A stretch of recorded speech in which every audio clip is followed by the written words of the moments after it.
We, we are going to receive a presentation from our platinum supplier, HP, hire purchase. No? I'm told it's not hire purchase. I'm told it's Hewlett Packard. Correct. Oh, sorry, sir. Thank you. To our platinum presenter, thank you. Thank you very much. Good afternoon, ladies and gents. Thank you very much for your time. My name is Naidoo from HP. What I'd like to do is, just like Perco and its members are navigating the future, I'd like to take you on a short journey in terms of how HP is navigating the future. What you see up there is two individuals many years ago started a business out of that garage. Just two individuals. And the company was named based on a coin toss. Bill Hewlett won, so hence the reason why it's called Hewlett Packard. From the garage to how HP has evolved over the last 75 years. And with this evolution comes a lot of change.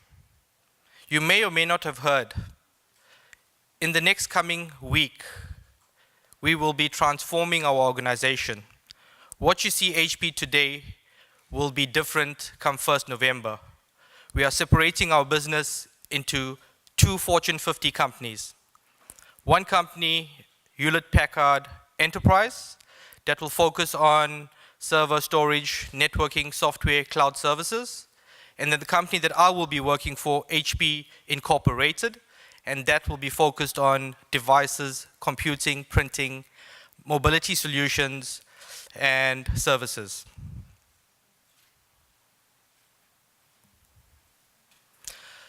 But today I'm here to tell you about what is our interest in investment in terms of education.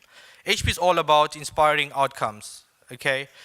If you came here today to listen to me talk about product, you're going to be sadly mistaken. What I'd like to do today is show you that we understand you as an education customer, and we want you to see us as an education vendor in terms of who you'd like to partner with.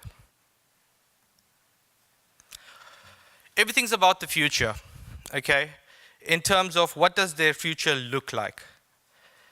If we look in the past, a student in a village in a deep rural area would have had no hope in terms of getting an education, any type of education. But today, if we look at the same student in that same deep rural area, he or she is now connected at a global level and even competing at a global level. And this is all because of access to technology. Although this is a very positive thing in terms of global recognition, okay, we also need to be cognizant of the fact that we are developing the skills and we need to retain the skills for our country and our economy. So we need to take that into consideration.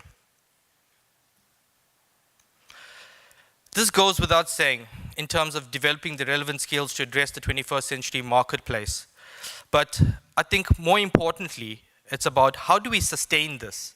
It's easy to develop it, but what do we do to sustain it?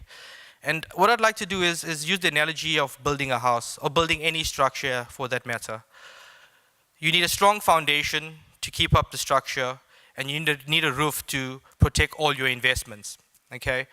So too in education, from an HP perspective, we'd like to take a look at what does that foundational infrastructure look like, okay?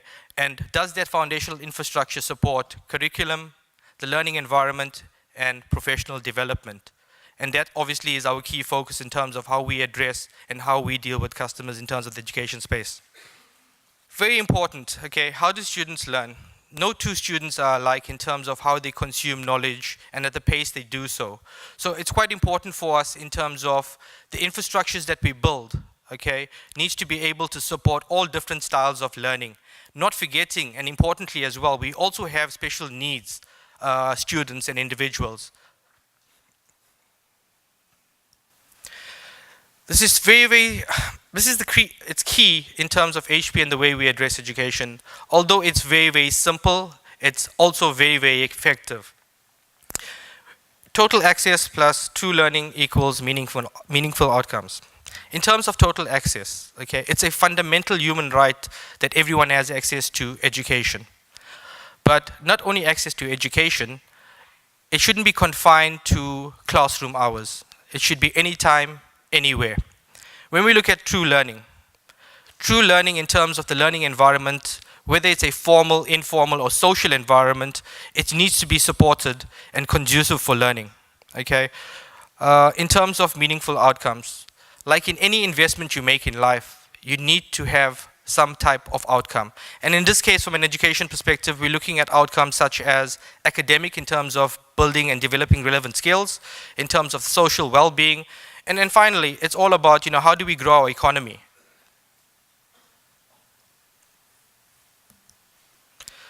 I just want to take a little time and then go into more detail in terms of how HP sees these three pillars in terms of access, learning, and outcomes, okay? And how do we build in terms of this?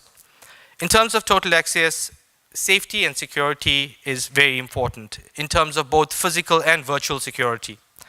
Infrastructure, once again, it goes back to laying the foundational infrastructure that is sustainable for years to come and addressing future needs and requirements.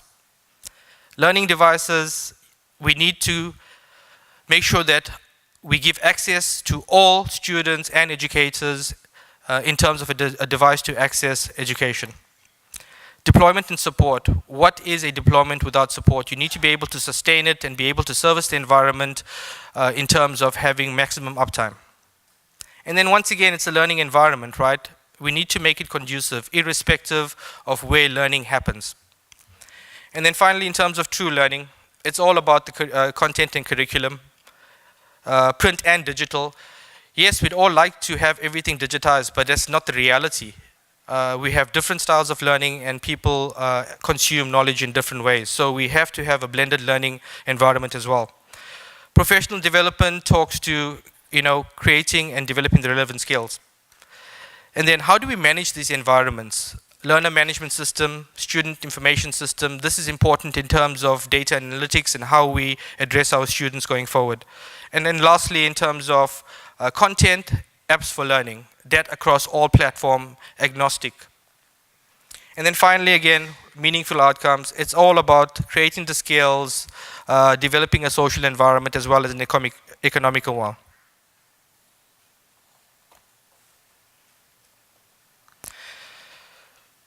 What do we want students to learn? How do we teach it? And how do you know that they've acquired these knowledge and skills? Okay? And this is where IT plays a major role. And if you come from an IT background, you would understand this. Cloud in terms of where does the content sit and the curriculum, how do we access it and how do we control it? Mobility in terms of devices. You need a device to connect to the cloud to access content and curriculum. Big data in terms of analytics, okay? Everything that we deploy today, how do we measure and manage this? How do we know that what we are doing today in terms of teaching and learning is making the difference in terms of acquiring knowledge and skills? And then finally, the security. Security, once again, it's from a physical and a virtual perspective, protecting the data, protecting the environment, and protecting the devices. Before I close, okay, I've got two things.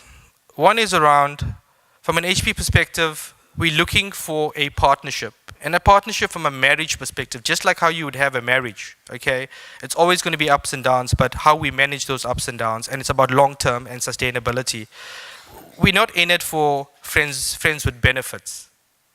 So I'd like to see that when you look at vendors and choosing vendors, that you understand that HP as a technology vendor, but more so as a education vendor. And then lastly, we see a lot of RFQs, RFPs, tenders come out, and everything's driven around IT specification.